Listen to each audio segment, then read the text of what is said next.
This movie was about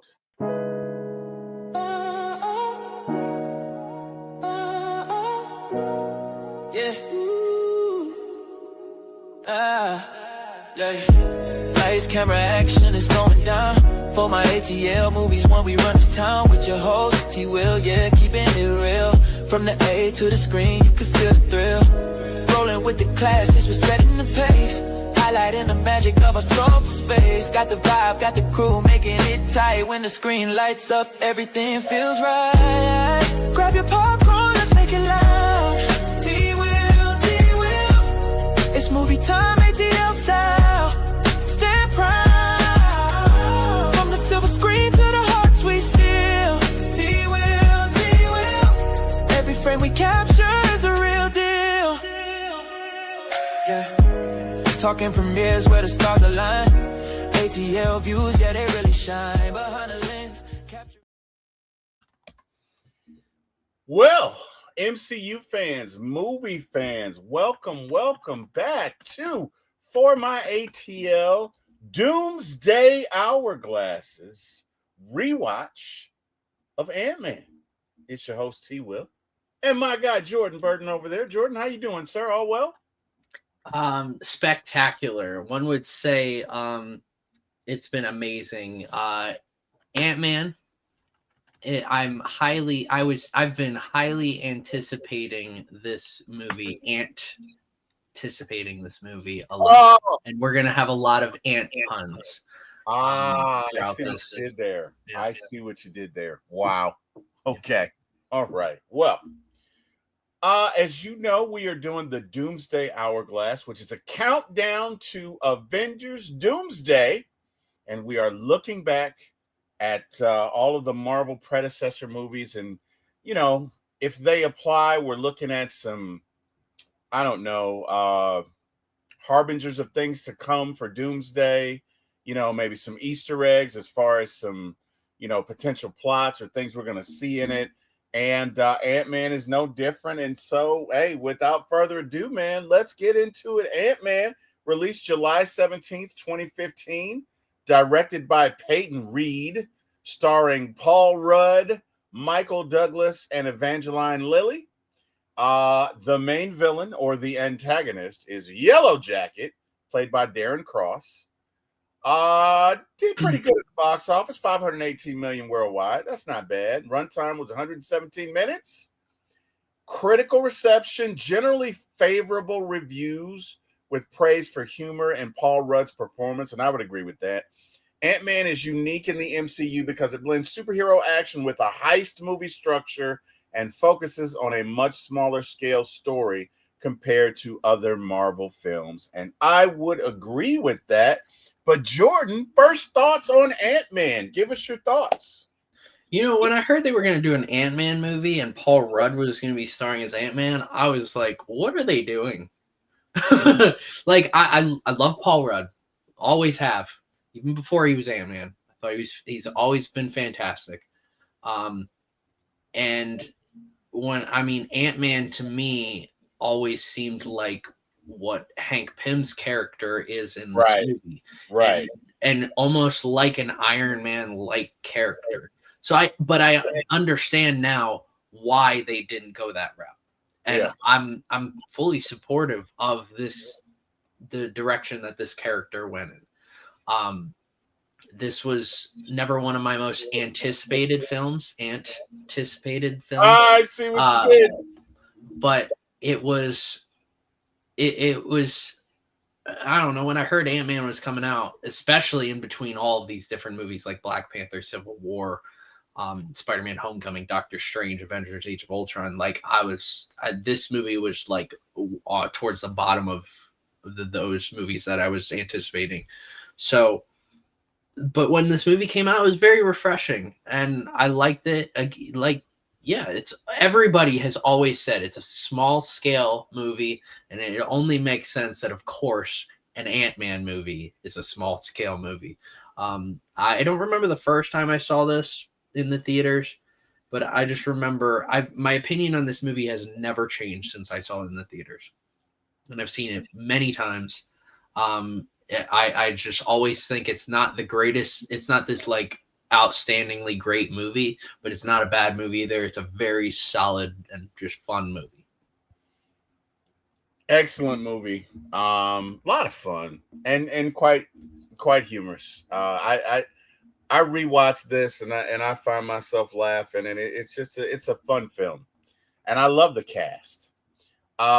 Speaking of the cast, obviously you got Paul Rudd, Evangeline Lilly, Michael Douglas. Michael Douglas. One of my favorite characters in this movie is Michael Pena, who plays Lewis, and he's the one with the stories. And oh, he's just great. He is great. He is what this movie needed. As a matter of fact, himself or Michael Pena, David Dastmalchian playing Kurt, and T.I. playing Dave. The three of those are a trifecta. They are perfect together. I really love them in Ant-Man 1 and 2. They were just great. So I thought like that they were a big hit with me. They were the comedy in both of those movies was just perfect. So I did enjoy that. But let's get to it. Whew. Ant-Man follows Scott Lang, a brilliant but down on his luck ex-con, trying to rebuild his life after prison, right? He wants nothing more than to reconnect with his daughter Cassie and prove he can be a responsible father. However, the criminal record makes it impossible for him to find work, pushing him back to crime. After a burglary leads him to a mysterious suit capable of shrinking its wearer to the size of an insect, Scott discovers that the theft was orchestrated by scientist Hank Pym. And of course, Hank Pym was one of the original Avengers in the comics, and he was the original Ant-Man. It's funny, we just reviewed Age of Ultron because in the original comic book storyline, Hank Pym was the one who created Ultron. Right. Mm-hmm. But Hank Pym reveals that he created Ant-Man technology decades earlier using Pym particles, which allow a person to shrink while retaining their full strength.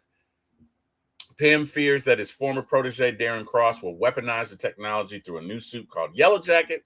To stop Cross, Pym recruits Scott to become a new Ant-Man and trains him to control ants, master shrinking combat, and execute a daring heist to destroy Cross's research.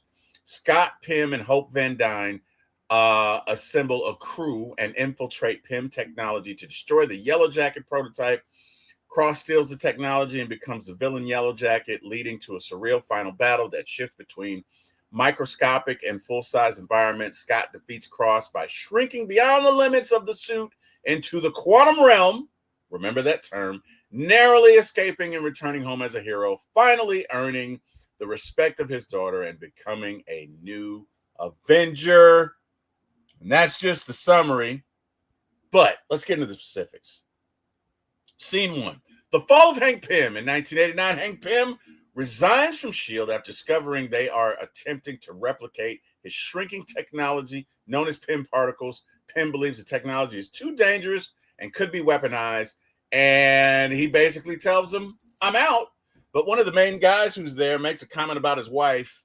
And let me tell you something. Don't you make a comment about Mrs. Pym, because we find out that Hank will exact some revenge. Jordan, I've been talking long enough. Give me your thoughts on this first scene and what's going on in here, buddy. I love this. Is a great way of intertwining the whole universe with Ant-Man, in that we get S.H.I.E.L.D. involved to start. We have Howard Stark involved. We see what's her name? Agent Carter. Yep. In this, Peggy. So we're immediately introduced that, like, okay, these characters we know and love, and we are now introduced to, I mean, it seems like everybody knows who Michael Douglas is.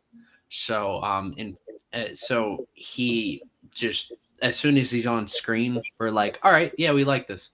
And they did some de-aging technology. This is like, I think this was one of the first instances of like this new era of de-aging technology being used, where we see Michael Douglas de-aged, we see other characters aged upward. But I mean, this is a great way of introducing us to these to the characters we're going to be seeing in this film and being used to in this film by seeing them interact with characters that we've already known to love. But yeah, it's a great way of setting up this movie, and also the way this movie hints at Hope, not Hope, Janet Van Dyne and her death is a great way of setting up the sequel and a great way of setting up what is to come. I love how much this movie and Ant-Man and the Wasp really blend together very well. They do blend together well. They really do. And you're right. It is a perfect setup. It's a perfect setup for that.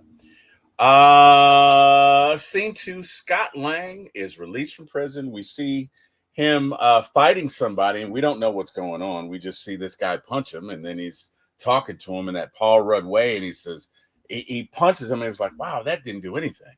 I wonder if I hit you from the left. No, he was like, what's that down there? And which is the oldest trick in the book, but the guy looks down, and Scott hits him with the uppercut, and he's like, and then you think, okay, Scott's about to die. And we realize this is a tradition of guys who leave this prison. And Scott and this guy are actually friends or associates or they're homies or Peaches. They know each other. His name's Peaches. That's a masculine name, but I tell you what, I wouldn't fight him. I don't want any of that. But yeah, his name was Peaches. But I guess this is a tradition for their environment, for the nomenclature of this particular prison. And so, Scott leaves, and Scott's apparently well liked in prison because all of the guys were like, hey, so he leaves. And he goes on to his life. And the only thing he wants to do, Scott, is just be a good father. He's missed time with his daughter. He's super excited to see her. She's super excited to see him. And he ends up getting a job at Baskin Robbins, where they have 32 flavors, by the way. And who doesn't love Baskin Robbins? If you don't love Baskin Robbins, something's wrong with you. Do not tell me. Do not tell me you do not love Baskin Robbins.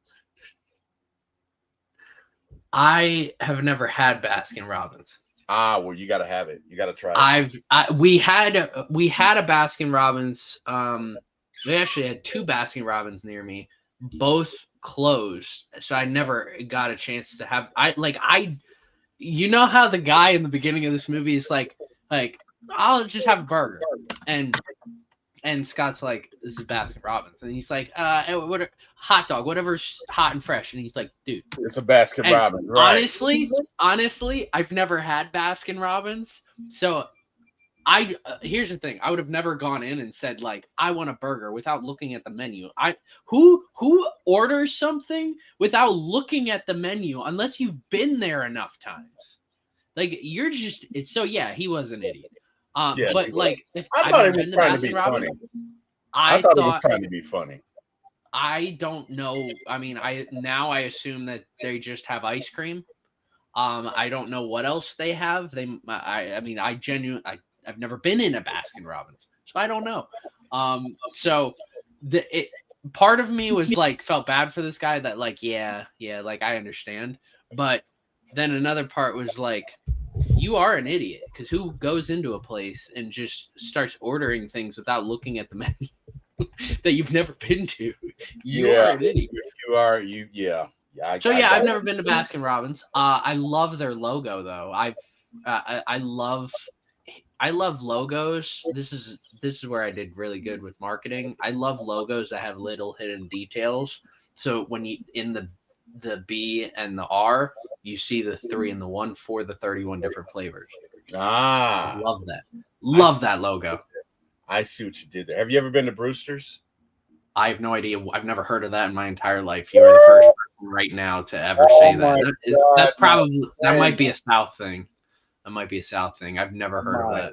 Friend Brewster, let me tell you something. I think I'm going to order a banana split from there today. Let me tell you something, man. Jordan, this changed my life. Okay, I know we're off topic, but it calls for it here. Okay, the first time I had a banana split from Brewster's, it was a religious experience. I couldn't do anything but throw my hands up and thank God for Brewster's and their ice cream. because it is as close to heaven as you will ever come while dining on ice cream, on anything dairy. You are with God as you are digesting that meal. You feel, I don't even know what to say. I don't even have the adjective. You know what I've learned? I've learned that, all these like franchises and stuff, they don't have the best ice cream. They don't have that. When you go to like small places, like there's a place up like around an hour north of me called the Freeze. Small little place. They got like, it's an old school diner look to it, and they serve milkshakes. One of the single greatest milkshake I've ever had in my life. And the chocolate peanut butter milkshake from there, magnificent. There's other places that I've been to, like around the Lehigh Valley area, Philly area. You go to little small places, they always have the best ice cream. It's never the franchise. It's always no Dairy Queens, no Baskin Robbins, no Rita's, none of that. It's always small mom and pop places. I hear you, but you've never had Brewster's, and that's all I'm going to say. That's all I'm going to say. And ladies and gentlemen who watch this show, you know what I'm talking about if you've been to Brewster's. That's all I'm going to say. I'm not going to say anything else. It is what it is. Weird thing I do with milkshakes. All right, weird thing. I don't know who else does this. I've actually only ever met one other person in my entire life that does this. I love milkshakes and especially because not all places do this, where you can add sprinkles to the milkshake. What's your favorite flavor milkshake? Anything with peanut butter in it. When I tell you I love peanut butter, there is not a single food on this earth that I wouldn't eat if you put peanut butter on it. There, like, you could put peanut butter. I could eat peanut butter for breakfast, lunch, dinner, and dessert. I've done it before. I will do it again. I love it. It's one of my top 5 favorite foods ever. So yeah, mainly chocolate peanut butter. But sometimes when I went to Costa Rica, there was a place that had a banana and peanut butter milkshake. Changed my life. I was like, this is extraordinary. And I will forever think about that, because it was beautiful. And the guy was from Buffalo. And I was like, what are you doing in Costa Rica? And he's like, I just moved here because I wanted to. I was like, okay. Well, there you go. I love strawberry shakes, again, from Brewster's, but I also like them from Sesto's. I don't know if you guys have. I don't even care if you I have no idea what that is. I figured you wouldn't, so it's okay. This whole day, you've just been saying words, and you're speaking another language, like. No comprendo español. Oh, no comprendo. No comprendo inglés. No comprendo. Okay, let's get back to this. So, the mysterious heist. Scott's friend Lewis, and Lewis is hilarious. Lewis is the guy that tells the stories, and just the way he goes about it, I love him, and I would have loved to. He opens up with Scott's asking him how he's doing, and he's like, "Oh, my wife left me." And my mom died. My dad got deported, but I got the van. I got the van, right? That was hilarious. Lewis is funny. Lewis is funny. He's great. Scott's friend Lewis tells him about a supposedly easy burglary at the home of a retired scientist, expecting to find a fortune in cash. Scott's break into the house and cracks the safe. Instead of money, he finds the suit, right? So he takes the suit home and tries it on and accidentally activates the shrinking technology. What Scott didn't realize is that the entire robbery was secretly orchestrated by Hank Pym as a test to find out someone worthy of becoming the next Ant-Man. Let's talk about this scene, man. And again, the way Lewis tells the story and the way they do it, I think it's a part of the Ant-Man lore and nomenclature. And I know the tone in Ant-Man 3 with Kang was serious, but we could have had an interlude with Lewis and the boys. Like, I just felt like that was missing. You know what I mean? And I love Kang and I love his performance, but I didn't like that piece of it because that to me is Ant-Man. You know what I mean? If it, you know, it's if you see Captain America is going to tell a story to motivate somebody. That's a part of who he is. Comedy is a part of Ant-Man. So anyway, but give me your thoughts on this scene, man, and what takes place. I love this because a lot of heist movies in general, if you're going like most, it's a stereotypical going in, robbing a place, coming out, getting whatever you need.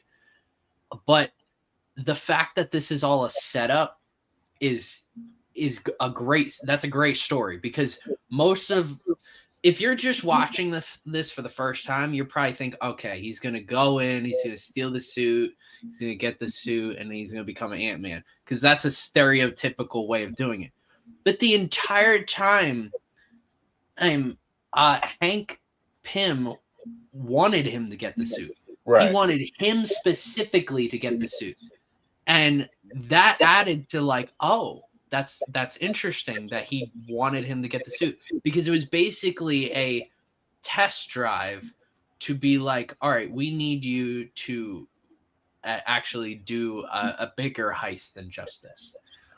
Because if you're able to sneak into Hank Pym's place and steal it, then you're in. So yeah, I love the way that they did this. I like how it's fun when Scott is getting used to being small and understanding like being Ant-Man and stuff like that. It's fun to do. The Ant-Man suit design has always seemed like a lot for me to look at. Like, I like the helmet, but everything else just seems like there's a lot of lines and stuff and a lot of buttons, and it's a lot to look at. This is probably where the suit designs for Marvel, there's like a time frame where the suit designs were pretty mediocre. This is probably one of them. I just feel like we could have done it better. If we end up rebooting Ant-Man in the future, I would like them maybe not a comic accurate Ant-Man suit, but just something better than this. Yeah, no, I get it, and you're right about that. But I just love this movie. And what's interesting is going back to the selection part of Hank Pym. You know, Hank Pym and his daughter went through a part where, you know, a point where they were kind of estranged, and I think that Hank looks at Scott and sees someone who wants to be a part of their daughter's life. He also looked at what Scott did, which is he ended up robbing a company that was taking advantage of their customers, and he gave the money back to the customers. And I think this struck a chord with Hank as to why he did it, because even though he's a thief, he did the wrong thing for the right reason. And so I guess he sees him as a modern day Robin Hood, but that's why he selected him. Another part that I really like, a very small part, but it's the line of dialogue from his daughter. When he goes to see his daughter at her birthday party, and he gets her the ugly toy or whatever, and she's like, "It's so ugly. I love it." Oh, I used that line so much. Like, I just got the ugliest looking jersey yesterday. I got the New York Giants 100th anniversary jerseys with the blue stripe in the middle and the number, and then it's red on the top and bottom. It's so ugly, but I love it. There's a certain level of jerseys where it's so ugly that I love them, and that's one of them. And yeah, I was like, this is so ugly. I love it. It's and the way she delivers the line, it's so funny. Oh, she was great. Daddy, Mommy was so excited to see you. She choked on what she was drinking. It was great. Also, quick thing. All right, I don't hate a lot of actors and actresses. I don't like the actress who plays her mom in this. I've just never. She's in Jurassic World. She's in 2.5 Men. I've seen her in so many different things, and I feel like she always plays the same type of character. This like person who's just like overly hating on the main character. That's what I always feel like. And she's just so I don't remember what her name is. I've seen her in so many different things, and I'm just like, I don't care for this character at all. I don't care for this actress at all. That's my own side note on her, but yeah, the actress who plays, I'm so glad she came back for Ant-Man 2. Sucks that we had to find a new actress for like the time jump, but yeah, this actress was she was really funny. Yeah. I don't know. I like her. I like her, but I have seen her in some of those mean girl roles. But I liked her in this film. But whatever, it is what it is. Um, so Hank Pym reveals that he orchestrated the burglary to Scott, believing Scott has the right mix of intelligence, courage, and heart. Pym recruits him to become the new Ant-Man, and what he didn't know was that Hope Van Dyne called the cops on him while he was trying to return the suit back to Hank, which wasn't nice. But let's talk about that. Let's talk about why she did that. Give me your thoughts on that, Jordan. I mean, I think part of it was either way, the cops are going to get called because they want him to have the suit, and by returning it, that's an issue. Like, and they want him to be Ant-Man. So and I know Hope wants to be and Hope wants the suit, and even Scott is like Hope's probably more experienced with this, but Scott is also really good at pulling off a heist, and it's very well known throughout this movie that like this dude's really good at pulling off heists. So he is the only person that can do this. He's the only person that can be Ant-Man physically too. So I think this was just, I mean, yeah, it is kind of rude to call the cops on him, especially since he just got out of prison, and it leads to bigger issues in this movie in terms of just getting custody of his daughter and just being able to have visitation rights for his daughter, and then of course his ex-wife's like new husband or boyfriend or whatever he is a cop, so like it creates even more issues. Right. So yeah, I mean, this in general, was it rude? Yes. Did it move the plot along? Absolutely. Yeah, it was very rude. She was not nice for that, but whatever. So comes out after he escapes from prison with the help of Hank Pym that he's on the team, and Hank Pym tells him what he's trying to do, and that he's trying to stop Yellow Jacket from using this technology. And his training begins, and Hope is teaching him hand-to-hand combat, and Hank Pym is teaching him to shrink and get in and out of places and how to control ants. And he and Hope kind of developed this relationship. And in the beginning, she really hates him. But,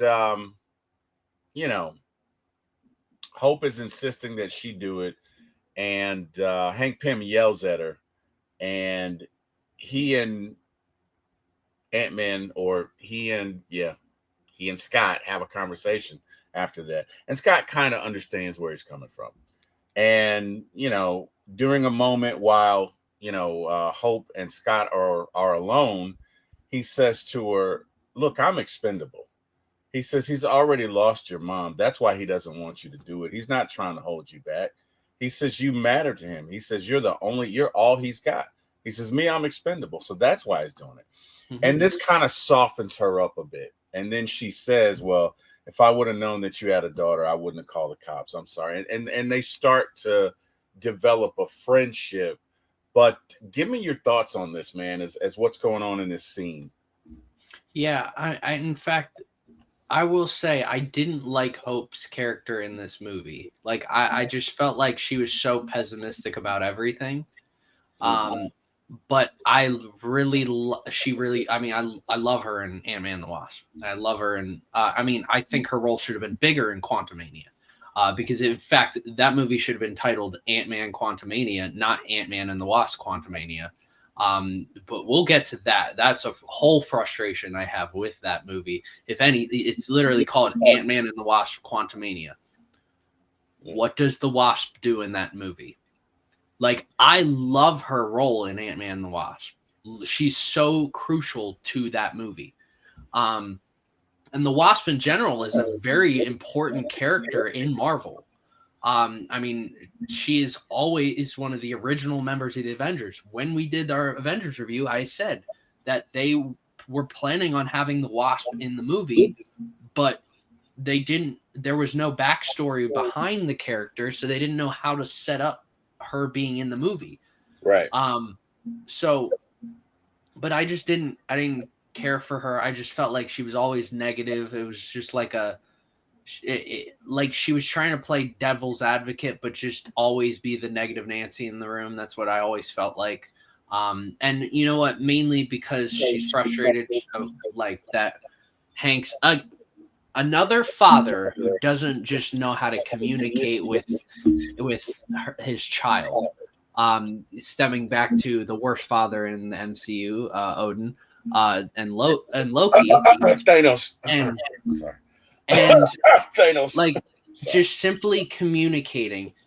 I don't know how long her mom has been dead, but you're telling me at no point did you guys decide, hey, maybe we should talk about like your mom dying. And they bring it up in an end.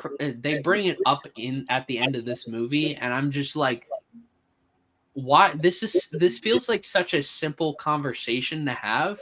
Why didn't you guys have this years earlier? Because he's a baby boomer, and they don't talk about things. My parents were boomers. They don't.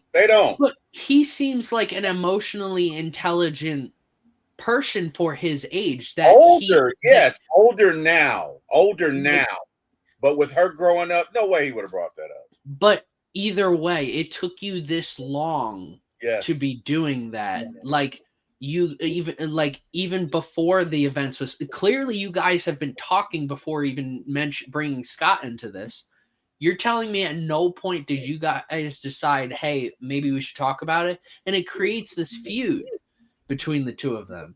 And I'm just like, maybe there's this thing called communication. You should probably try it sometime. Both sides.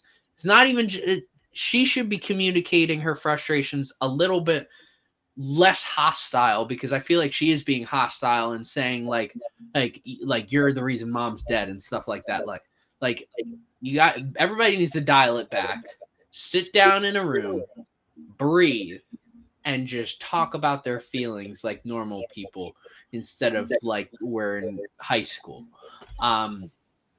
And that's what it feels like sometimes with these dads and their children. It's like they're in high school. Odin never even went to high school, and he acts like he's in high school. That's probably why he acts like he's in high school, because he never went to high school. Would she really have understood that your mom got lost in the quantum realm at 16? Considering that's where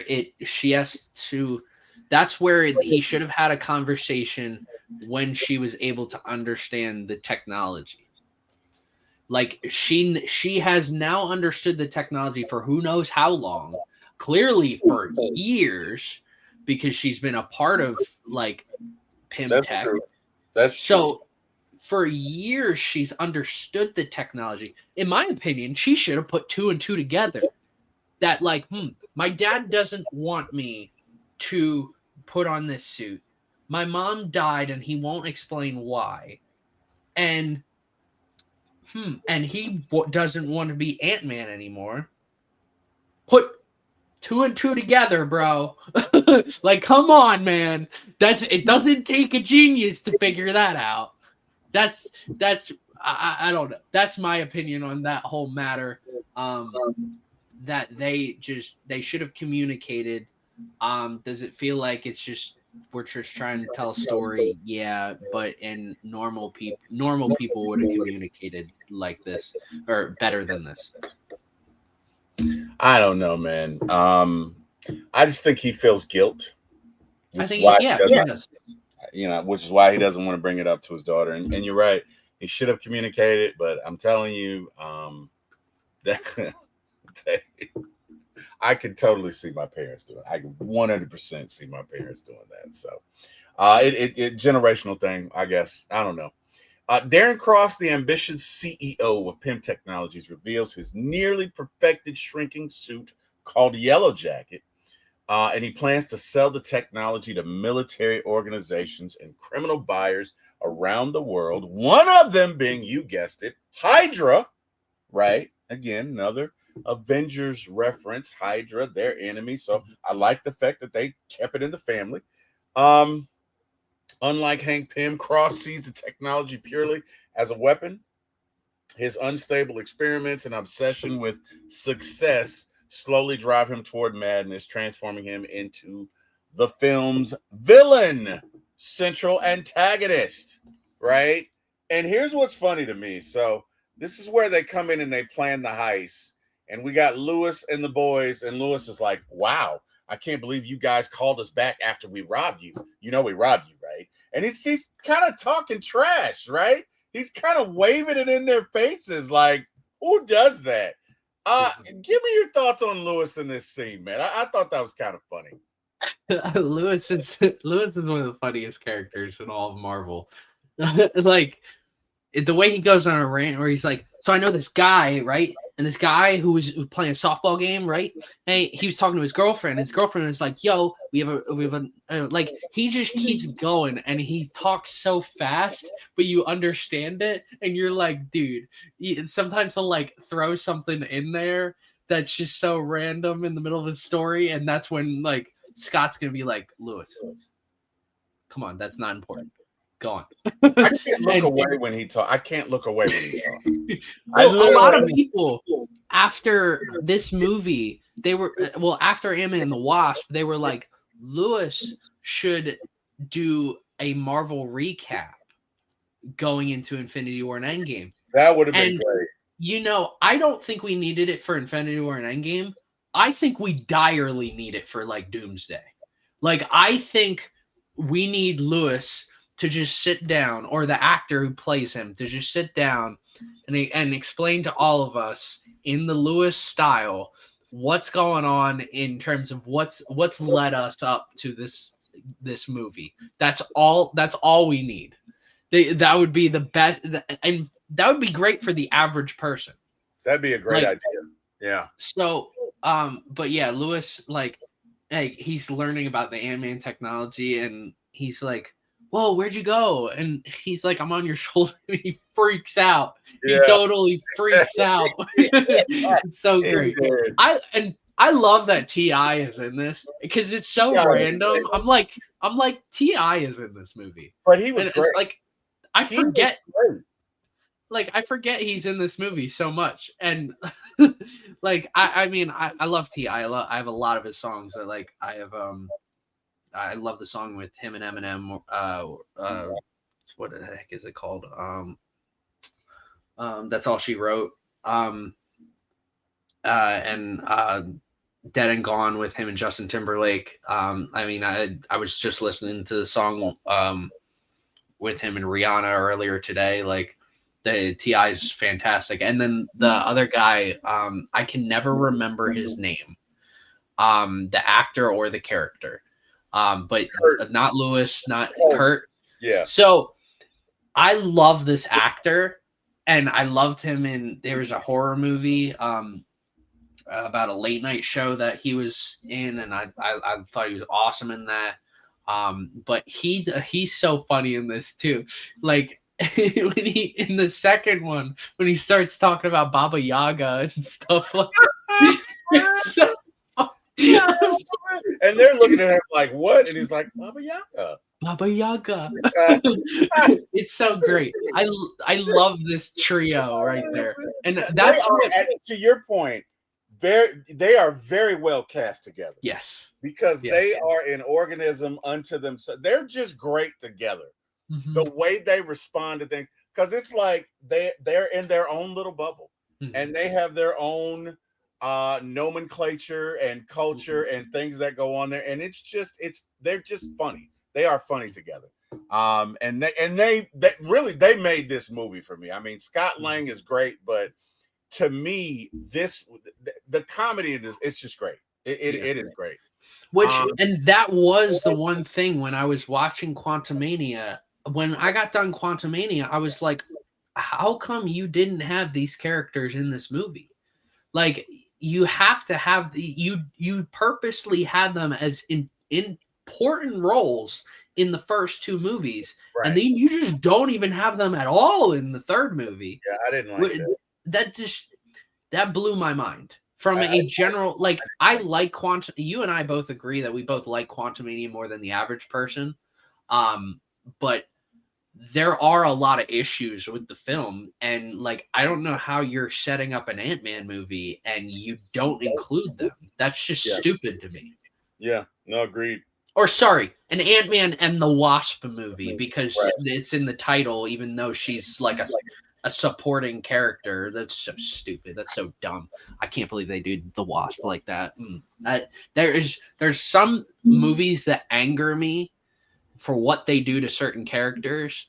That movie angers me because of the fact that Evangeline Lilly is a great actress, and I like her character in Ant-Man and the Wasp.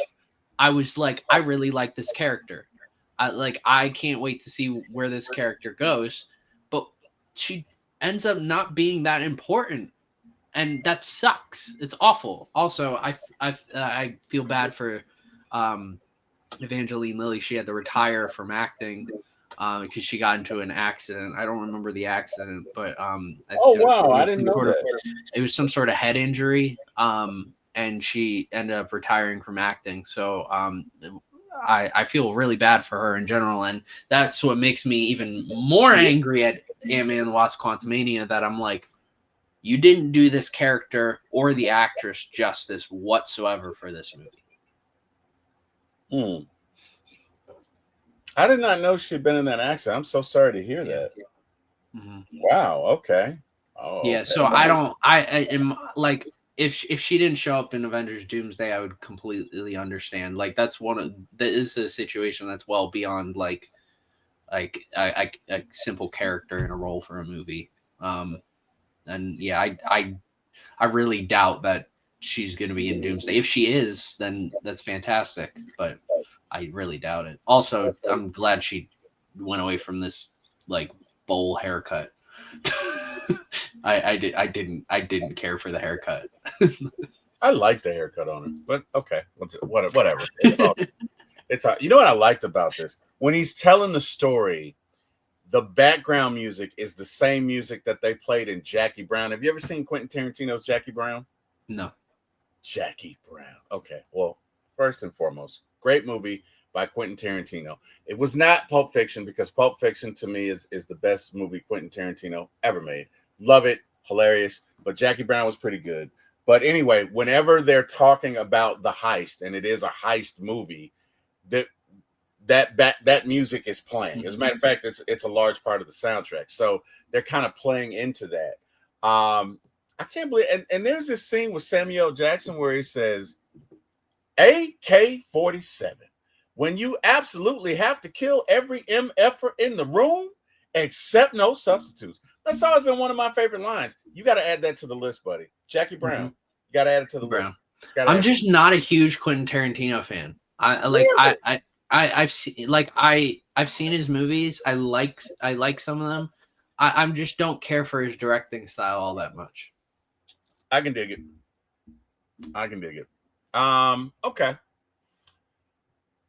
Okay, so Scott assembles a small crew with Lewis, Kirk, and Dave to help infiltrate PIM Technologies. Their mission is to destroy the Yellow Jacket research. The movie leads heavily into heist movie tropes, and it does, with detailed planning, humorous storytelling sequences from Lewis, and elaborate strategies involving security systems, ants, and miniature technology.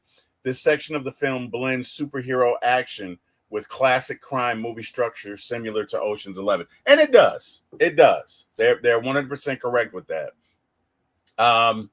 Scott breaks into Pym Technologies using the Ant-Man suit and an army of ants. Shrinking allows him to slip through.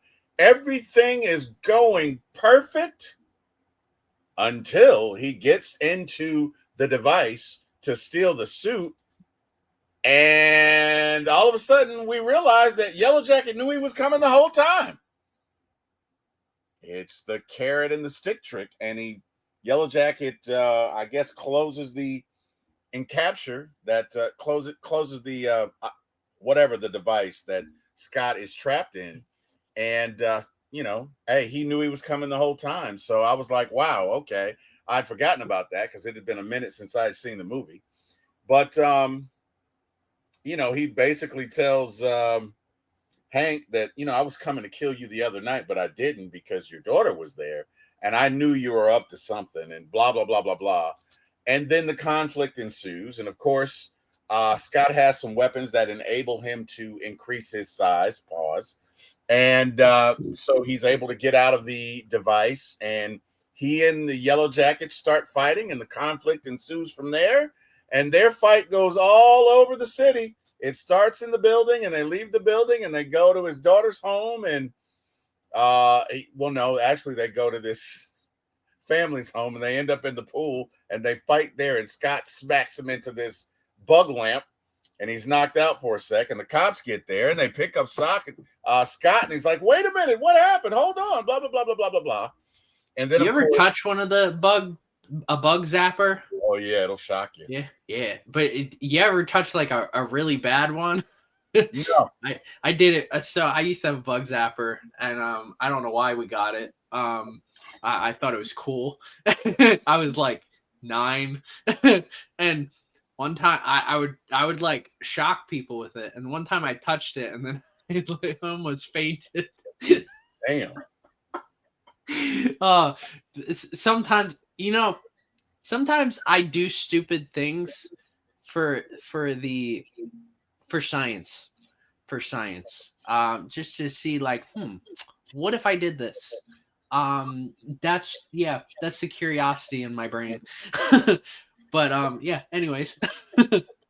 All right. Well, I guess sometimes you just gotta find out, but it's just how it goes. Anyway, the fight ends up at Scott's ex-wife's home, and Yellow Jacket, the jerk that he is, goes to kidnap his daughter, and a fight ensues, and they have the train set fight, which is kind of funny. It is one of my favorite scenes. They're getting after it and fighting each other, and the funny thing about it is, to them, it sounds like it's real. It sounds like it's a real train set and everything. But then when you see it to the normal eye, it's like, oh, a train set hit the window. It's not a loud crash. It's not a loud explosion. It's real. So it's funny. But anyway, eventually Scott overtakes him by going subatomic and destroying his suit. And while Scott is in the quantum realm, he uses one of the devices that Hank Pym gave him, installs it in his belt, and he's able to come back from the quantum realm. And this is important because this sets up so many storylines going forward, not mainly the Avengers. It would later get into time travel, but right now it sets up a lot of storylines, and it probably is going to be a storyline that we see in Doomsday, because a lot of what I'm hearing about the plot is that Robert Downey Jr.'s character was in another reality where he was married to Sue Storm and Franklin was his son. And because of what Cap did, it caused the timelines to blend, merge, whatever, and his family was destroyed. And he is going from timeline to timeline trying to find another surrogate family. I don't know how true this is. That's just a rumor. But again, if that is the case, I would imagine that the quantum realm will play a large part in the time travel. But give me your thoughts on that, Jordan. Oh, all right. Let me touch base on the fight first, and then I'll get to the quantum realm. So all right, one funny part, which I've seen so many memes about it, where she's like, I want my daddy, and he responds, and the first time I saw this, I was like, they're gonna turn this into a meme, and they did. And he responds with, "I want your daddy too," and I'm like, oh, I'm wow. like, bro, I'm like, Oh. bro, I'm like, bro, bro, come on, I've I've seen so many memes from that. Just like, okay, as you should. Yes. So, yeah. But yeah, the fight is so cool because we zoom into like small scale like train set. We see Thomas the Train and stuff like that, and it's so fun. It's fun to look at, and then we have to be reminded that this is on a small scale. So then sometimes the camera will cut to like an actual like eye point, like normal sized point of view to see like everything going on, and it's a very creative final fight. Something that we haven't, something like this, it hasn't been done in Marvel in quite some time. Just the level of creativity when it came to this small scale, and being Ant-Man, yeah, you should have that level of creativity in a final fight. But yeah, going subatomic, that was something that was that Hank had warned Scott not to do, but he was like, I need to do this for my daughter, and going subatomic and basically folding Yellow Jacket in this like horror. There's some parts of this movie that get gory, like when Darren Cross like shoots the laser at the one guy who worked. I don't remember where he worked. Oh yeah, who disagreed with him? Right. Yes, and he turns into this goo. Yeah, it was like, oh, like that's kind of gross. And then you see like Darren Cross Yellow Jacket like fold in on himself. It's so grotesque and it's so awful to look at, but ends up setting up MODOK and Quantumania. And then getting into the quantum realm, I love visually how they showed the quantum. Well, I don't even know how. I don't necessarily think he got that small. I think he got very close to the quantum realm at times, but it was very interesting how they depicted it in this scene. And then going forward, I mean, it's been so important in Ant-Man and the Wasp, and obviously in Quantumania, and it ended up being so important that it was the reason why the Avengers were able to win in Avengers Endgame.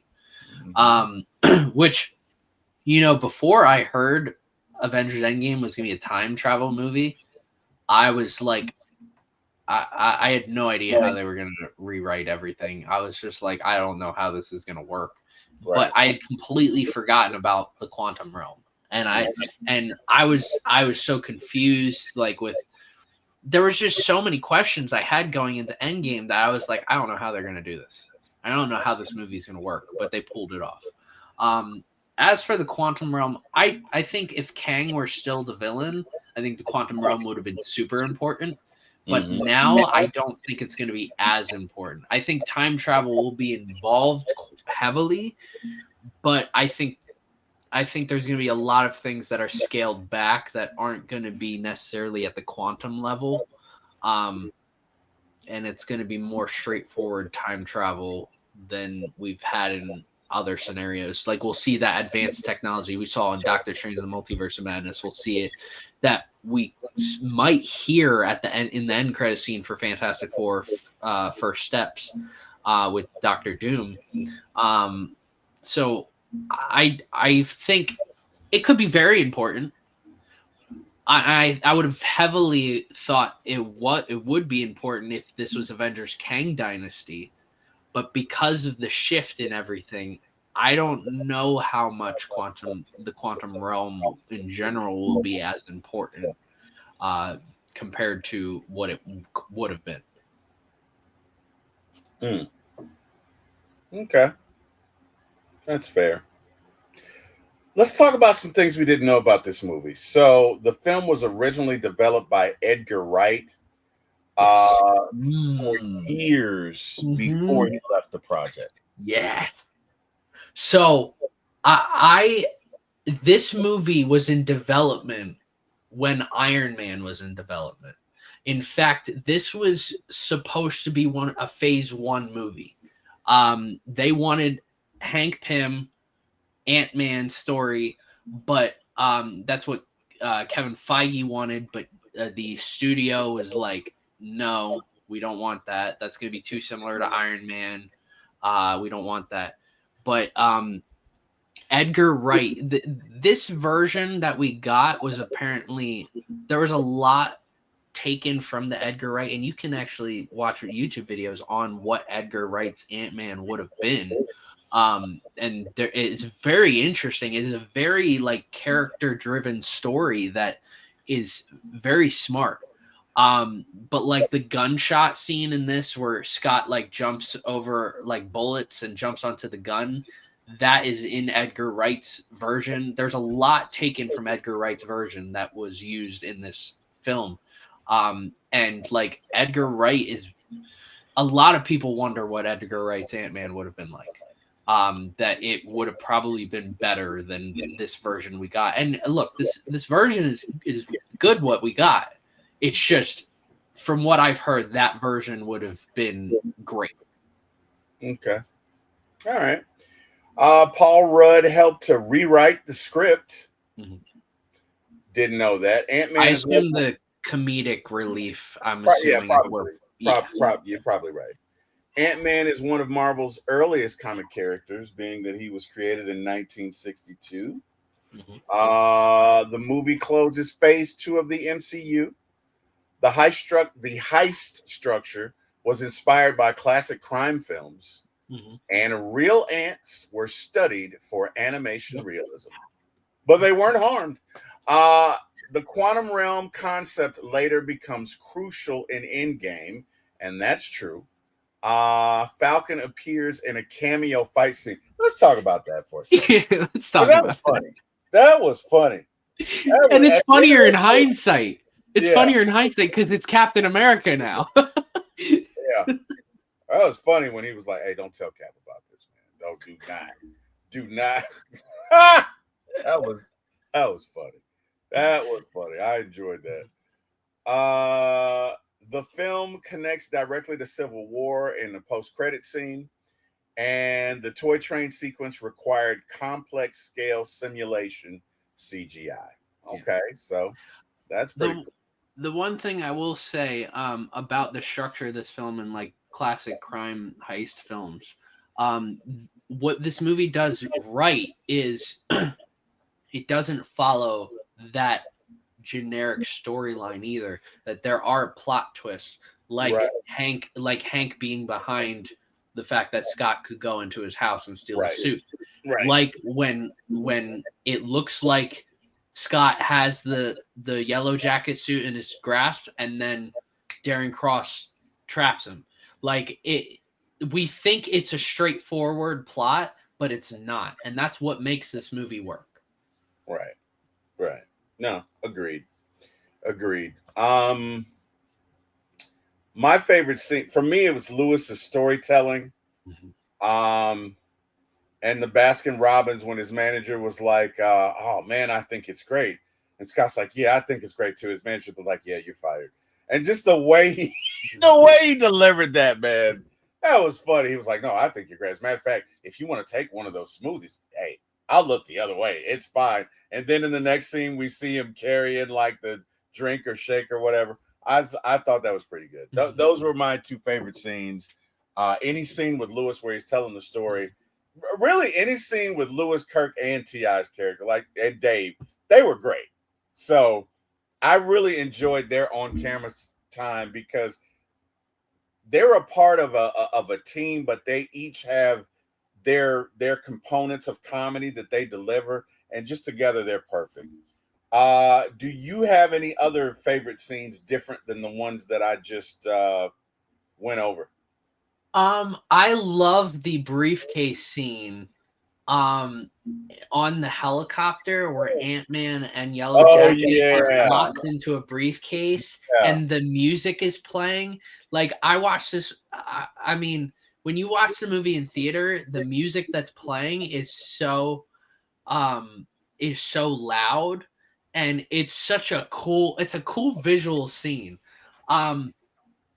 Really, all the fight scenes between Yellow Jacket and Ant-Man are great because of how small scale it is.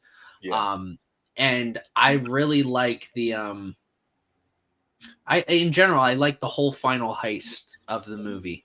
I mean, especially when again, that Edgar Wright part that I mentioned where he's getting shot at and he's in like this small scale replica of the building and he's running and dodging bullets and he jumps onto the gun and attacks both the guys. It's a really cool visual scene again.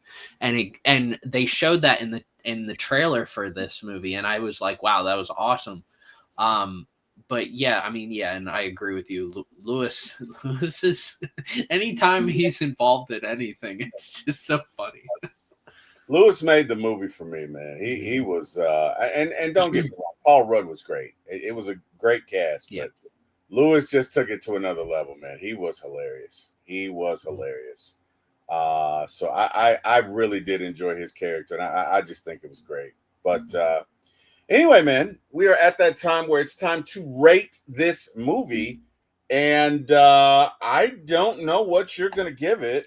I really don't. I'm very anxious. I'm a little nervous, but I'm very anxious.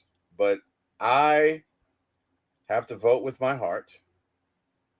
That's the only way to do it. So I have to be forthcoming and give you what I think. So I gave this movie an 8 out of 10. And it is a lot of 8 out of 10s. I do. And it's right above Blade and underneath Fantastic Four First Steps. Above Blade. All right.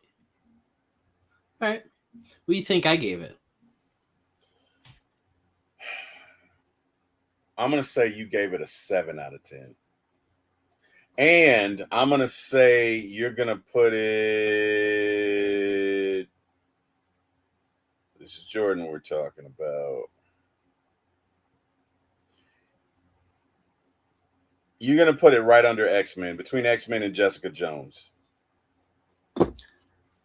So, all right, I like this movie. Like I said, this is a solid movie, which kind of is an indicator of where already when I say that word, it kind of falls in a certain category. Like, I like this movie a lot. It's not one of the greatest movies I've ever seen.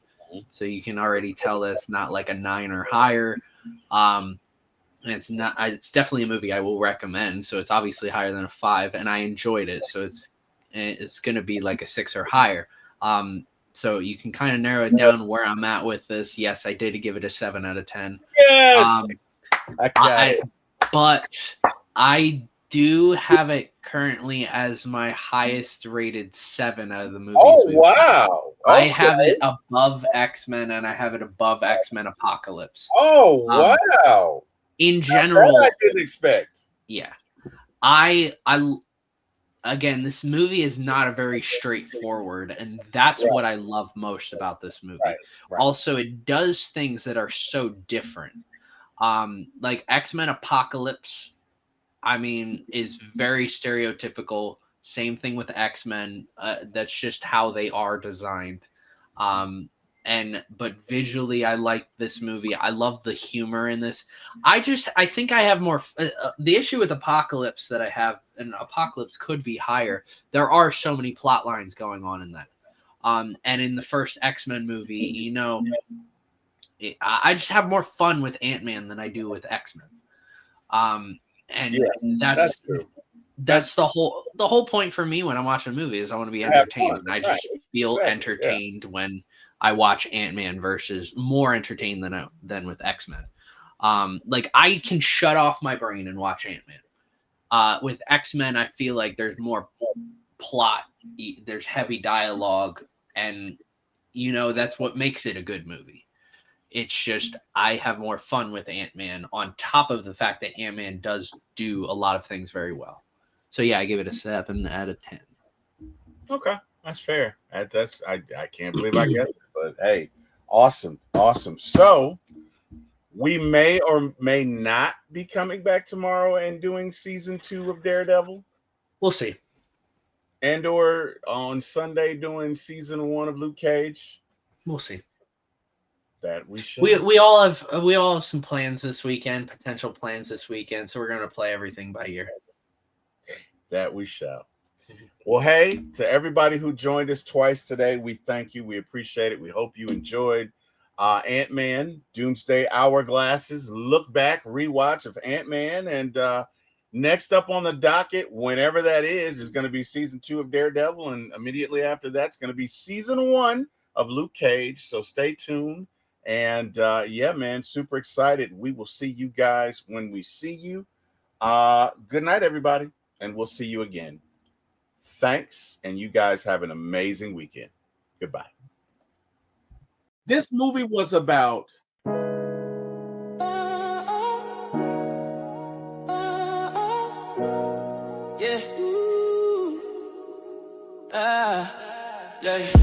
Lights, camera, action is going down.